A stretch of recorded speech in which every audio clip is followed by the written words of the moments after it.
सैनको gold, सो ये एक newly listed company है। आई थिंक लास्ट मंथ ही इनका आईपीओ आया था और अच्छा रिस्पांस मिला था इनके आईपीओ को।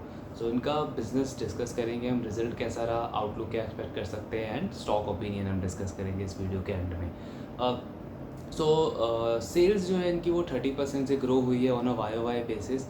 मार्जिन्स कंपनी के स्टेबल है, 5% के ऑपरेटिंग प्रॉफिट मार्जिन है इनका। लास्ट ईयर सेम क्वार्टर में भी 5% का ही मार्जिन था, तो मार्जिन्स में कोई इम्प्रूवमेंट भी नहीं है और कुछ ऐसा फ्लक्चुएशन भी नहीं है, स्टेबल मार्जिन है। नेट प्रॉफिट ग्रोथ 22% की आई है इनकी इस क्वार्टर में। सो ओवरऑल नंबर्स देखें तो 30% की सेल्स ग्रोथ है, मार्जिन स्टेबल है और नेट प्रॉफिट ग्रोथ 22% है। सो अच्छा रिजल्ट है, बहुत अच्छा रिजल्ट है कह सकते हैं। 30% की ग्रोथ अगर आप डिलीवर कर रहे हो, मार्जिन्स में स्टेबल रखें, इम्प्रूवमेंट नहीं हुई है ठीक है, बट स्टेबल मार्जिन है, ये भी एक पॉजिटिव साइन है। नेट प्रॉफिट ग्रोथ भी ठीक है 22% के आसपास की। सो सैनको गोल्ड का बिजनेस मॉडल अगर हम समझें तो ये काइंड ऑफ सेम कैटेगरी में है जैसे टाइटन है, कल्याण ज्वेलर्स हैं, पीसी ज्वेलर्स हैं, मालाबार ज्वेलर्स हैं, उसी सेम कैटेगरी में है। थोड़ा सा डिफरेंस इनके बिजनेस मॉडल में ये है कंपेयर टू टाइटन या कल्याण या अदर प्लेयर्स, कि सैनको गोल्ड ये जो कंपनी है ये फैशन और जो डेली वेयर ज्वेलरी होती है उसमें भी काफ़ी अच्छा फोकस है इनका। कंपेयर करो अगर आप तनिष्क के साथ, टाइटन के तनिष्क के साथ में या कल्याण ज्वेलर्स के साथ में, ये कंपनीज जो है ये वेडिंग ज्वेलरीज पे ज़्यादा फोकस करती हैं। सो इंडिया का अगर आप पूरा ज्वेलरी मार्केट समझोगे तो उसमें 50-55% जो है वो रिटेल ज्वेलर की बात कर रहे हैं हम, उसमें 50-55% जो है वो वेडिंग ज्वेलरीज ज़्यादा यूज़ होती है हमारे इंडिया में। बाकी का कुछ परसेंटेज जो है वो बार्स, कॉइन्स वगैरह का है एंड हार्डली 40% के आसपास जो है वो फैशन ज्वेलरी या डेली वेयर ज्वेलरी जो है वो यूज़ होती है। तो जो सैनको गोल्ड कंपनी है वो वेडिंग ज्वेलरी के साथ साथ में जो फैशन ज्वेलरी है या डेली वेयर ज्वेलरी है इसमें भी काफ़ी ज़्यादा फोकस है इस कंपनी का। देन इनका जो स्टोर काउंट है, टोटल नंबर ऑफ़ स्टोर वो 136 है, 136 टोटल इनके नंबर ऑफ़ स्टोर्स हैं। उसमें से 75 स्टोर जो है वो कंपनी के खुद के हैं, 61 स्टोर जो है वो फ्रेंचाइजीज़ के थ्रू इन्होंने ओपन किए हैं।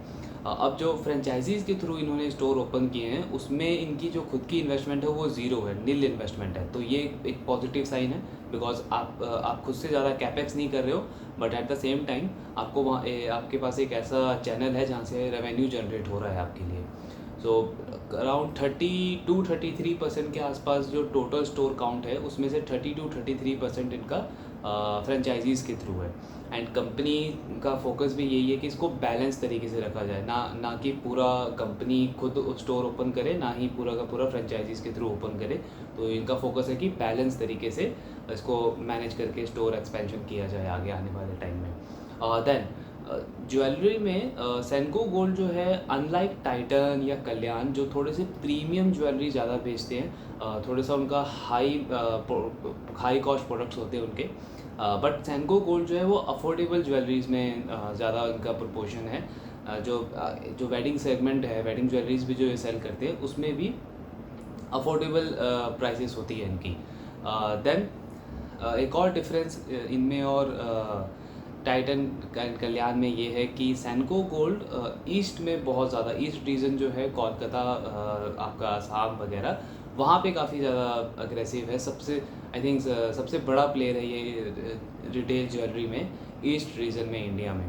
अराउंड 70 के आसपास स्टोर्स तो इनके सिर्फ ईस्ट रीजन में हैं। तो वहाँ पे काफ़ी स्ट्रॉन्ग प्रेजेंस है इनकी।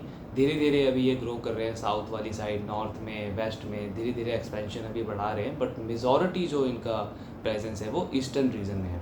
और जो one of the key advantage कह सकते हैं सैनको गोल्ड कंपनी के पास ये है कि इनके पास 170 स्किल्ड बंगाली कारीगर्स हैं, जो कोलकाता के लोकल कारीगर्स हैं।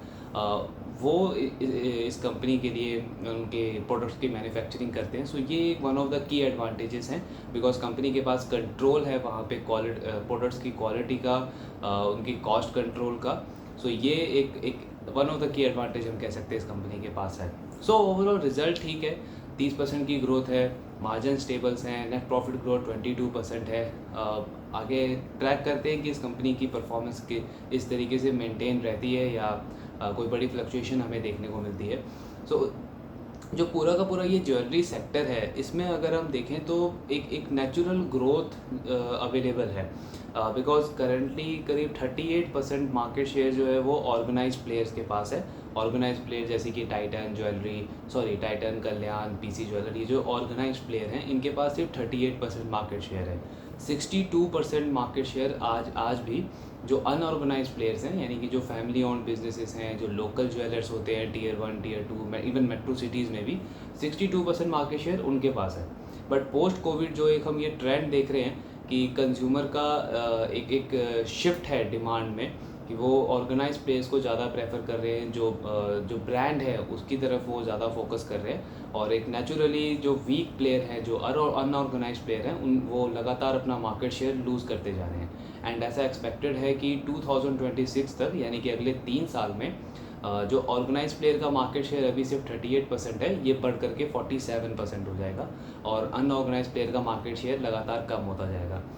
बिकॉज गवर्नमेंट की तरफ से भी अगर हम रेगुलेशंस देखें, जीएसटी हुआ, देन जो इन्होंने ज्वेलरी में गोल्ड की आईएसओ हॉल मार्किंग को इन्होंने एक मैंडेटरी कर दिया। सो ये सारी चीज़ें अनऑर्गेनाइज प्लेयर्स के लिए कॉस्ट को बढ़ा देती है, एंड उनके लिए मेंटेन कर पाना अपनी प्रॉफिटेबिलिटी को बहुत ज़्यादा मुश्किल हो जाता है।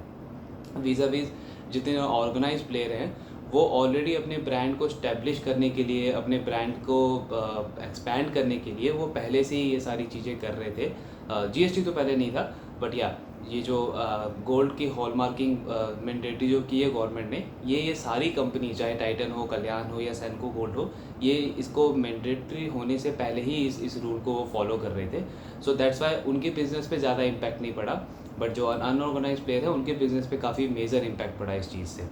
तो ये जो मार्केट शेयर गेन का जो शिफ्ट है, ये इससे इस रिटेल ज्वेलरी सेगमेंट में एक बहुत ही स्ट्रॉन्ग ग्रोथ विजिबिलिटी हमें दिखती है। बट हमें करना ये है कि जितनी भी ये 4-5 कंपनीज़ हैं, इनमें हमें ये आइडेंटिफाई करना है कि कौन सा ऐसा प्लेयर है जो आज अच्छा परफॉर्म कर रहा है, आउटलुक जिसका स्ट्रॉन्ग है, ब्रांड नेम जिसका अच्छा है, एंड ठीक ठाक वैल्यूएशन पे जो अवेलेबल है, वो एक अच्छा प्लेयर हो सकता है रिटेल ज्वेलरी में बेट करने के लिए। सो आई थिंक हमने अब टाइटन, कल्याण एंड सेंको गोल्ड एंड वैभव ग्लोबल, इन तीनों चारों कंपनी का एनालिसिस कर लिया है ज्वेलरी सेगमेंट में। हम जल्दी एक डिटेल वीडियो करेंगे इस पूरी ज्वेलरी सेक्टर के ऊपर, जिसमें 1 बाय 1 हम सारी कंपनी का पीयर टू पीयर एनालिसिस करेंगे कि टाइटन के अगेंस्ट में कल्याण कैसा परफॉर्म कर रहा है, उनके अगेंस्ट में सेंको गोल्ड कैसा परफॉर्म कर रहा है, उनके अगेंस्ट में वैभव ग्लोबल कैसा परफॉर्म कर रहा है। सो उससे हमें एक आइडिया हो जाएगा कि करंटली ये चारों बिजनेसेस किस किस पोजीशन में स्टैंड कर रहे हैं, एंड इनका आउटलुक क्या है, और इनमें से कौन सा अच्छा प्लेयर हो सकता है आज के टाइम पे, जिसको हम आने वाले टाइम के लिए बेट कर सकते हैं। सो ये ओवरऑल एनालिसिस था सेंको गोल्ड के ऊपर। इनकेस अगर आपको कोई भी डाउट हो, let me know in the comment box.